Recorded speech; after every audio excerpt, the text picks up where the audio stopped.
Hi everyone, it's Jodie here. How are you all? It's been a while.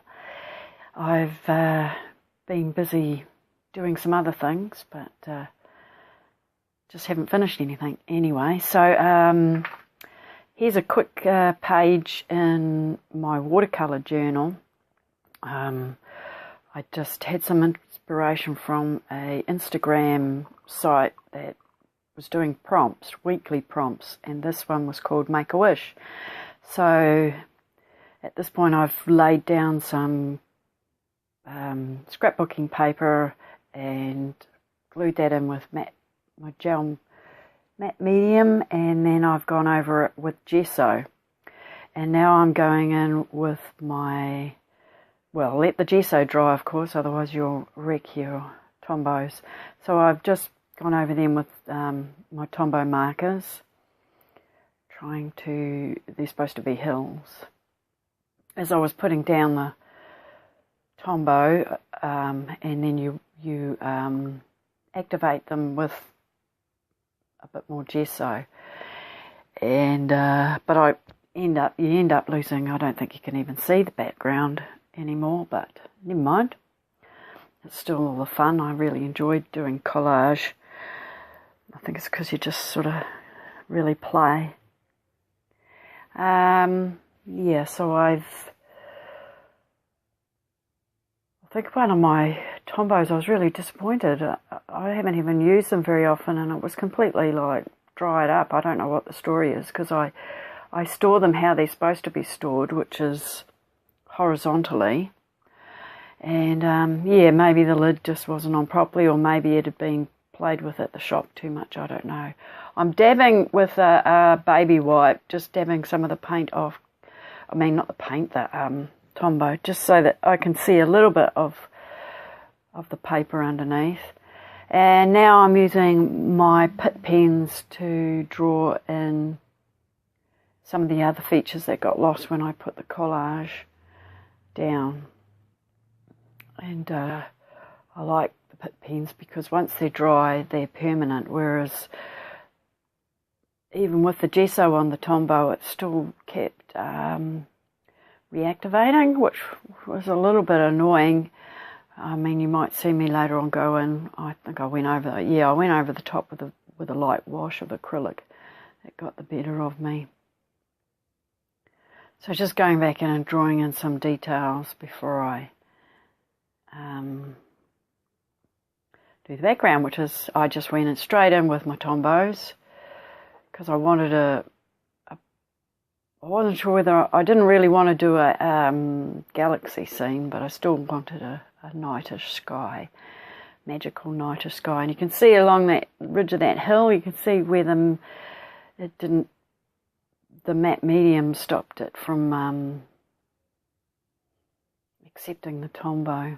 So that was another little bit annoying thing. Never mind. Drawing between each layer, and then as you can see it's still sort of, and I was splashing a little bit of water on because I really like the water drops. And then getting just darker and just getting it to how I like it. And the thing is with the Tombows, they really reactivate something terrible later on, so you really want to make sure that you don't want to use them where you're going to, you want to put them where you know you're not going to keep playing around, if you know what I mean.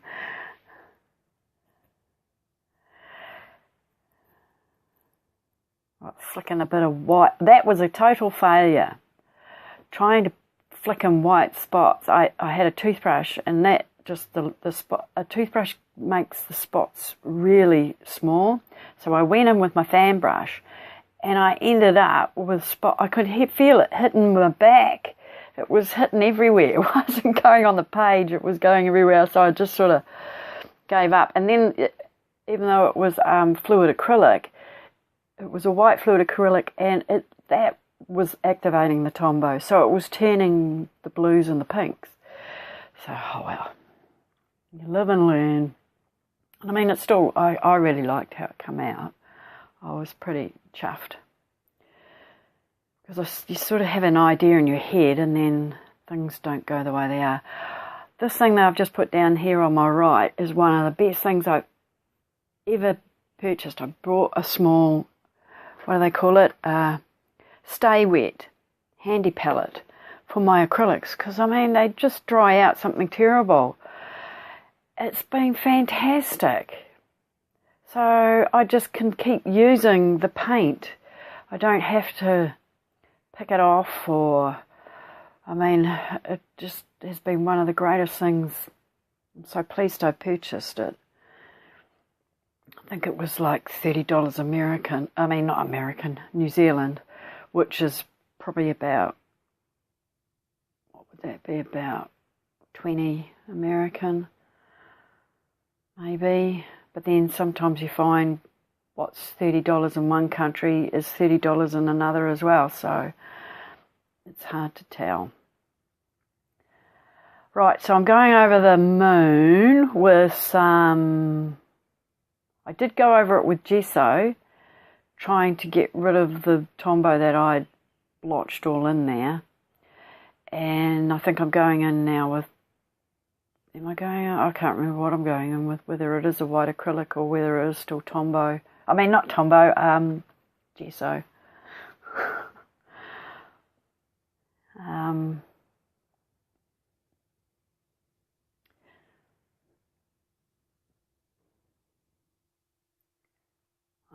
Now I'm, even though I did Pitt Pen for the outline, I'm using some of the acrylics to paint in the trees.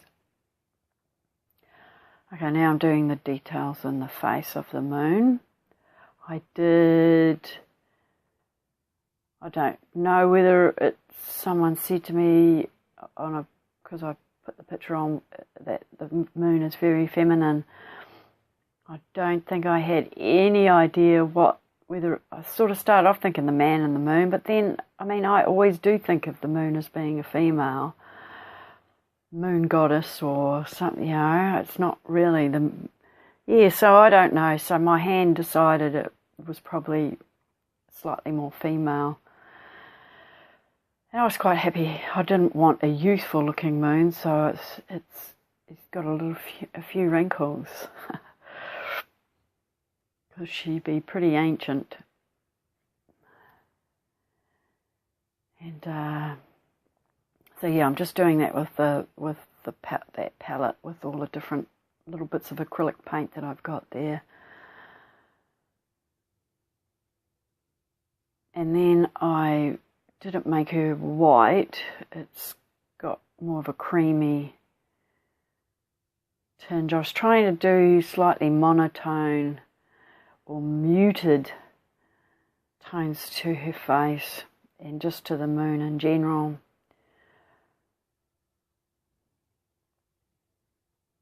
And she's supposed to be looking down at the person that's standing there with her arms in the air, making a wish to the moon. A wish to the moon to protect and keep my family safe. Because I find myself, I'm not, maybe slightly spiritual in my way of thinking, that to love and respect everything, nature, everything is a balance, to look after everything and be thankful for the beauty in the world. So yeah, I'm going over this tree with my acrylic paint, and I used to have no trouble painting trees or drawing trees when I was a kid. That's all I ever did. Well, not all I ever did. I did a lot of trees. It's funny how you just get out of practice. They turned out not too bad. The smallest and the largest turned out pretty good, but the one by the moon was a little bit off balance. Never mind.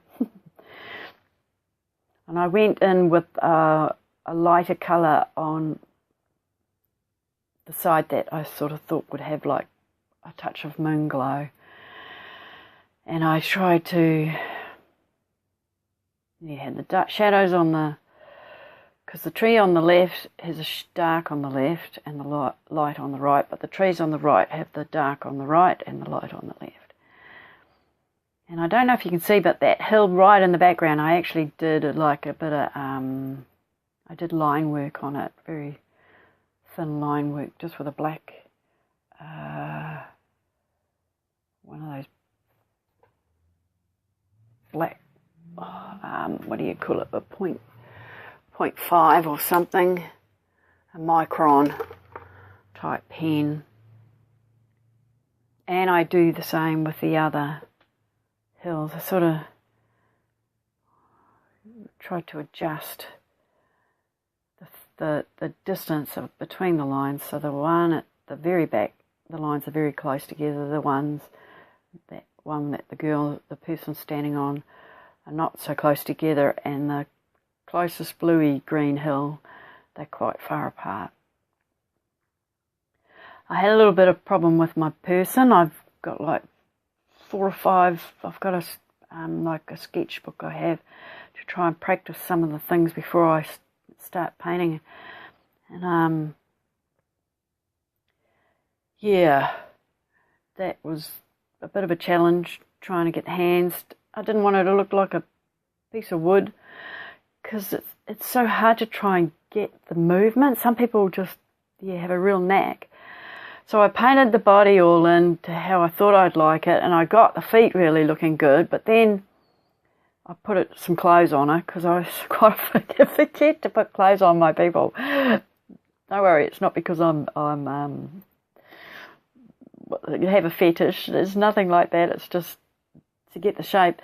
And then her head, even though I didn't want to put too much detail in because she was like so small, it still looked like she looked a bit like a monkey.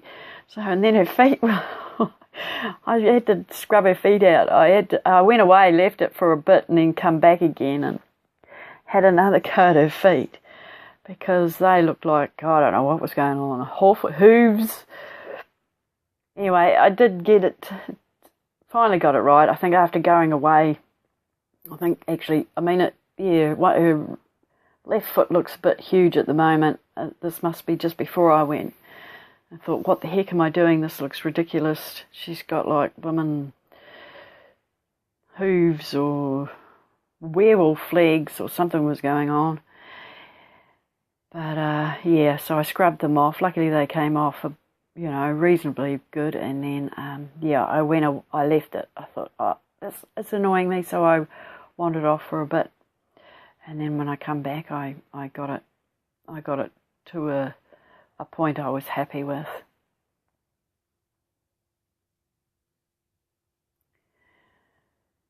So yeah, and I was quite pleased how the shadows came out. I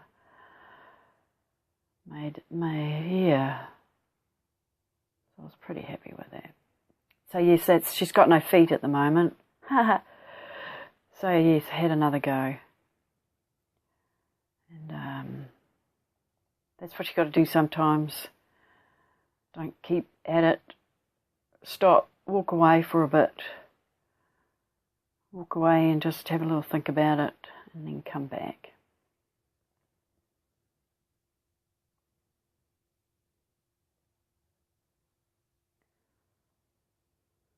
What am I doing here? Oh, that's right. My birthday present to myself. Well, it wasn't to myself. My mum gave me some money. And I brought the FinTech, the gold, all the shimmery gold watercolour. So I was playing with that. Put them little stars, sprinklings of magic wish dust coming out of her hands up to the moon. So that was nice. And then just to really highlight them, I've got a jelly roll, a Sakura jelly roll, silver one. Really pretty. Whoops, a little bit blurry here. I think it's because when I lifted it up to sort of try and show what I was doing, it didn't go back. So I'm sorry about that. This is where I'm just putting in the lines And where I stopped by her body, it left like little dots, so I just wet a brush and just dabbed those little dots and to make them disappear. And yeah, and the bottom bit. So I'm getting near the end of my little painting. Yeah, just put a bit more dark on. So yep, the grand reveal. This washi tape's pretty good for going around. It doesn't seem to tear the paper, so I was quite pleased with that. And I've got one of those dynamo things. Now I'm just rolling in a border, which is just check, a black and white type thing. So I hope you enjoyed my process with this little painting, and I hope I inspire somebody, you know, to paint. And thank you for taking the time to watch. Goodbye, and until next time, take care. Thank you. Bye.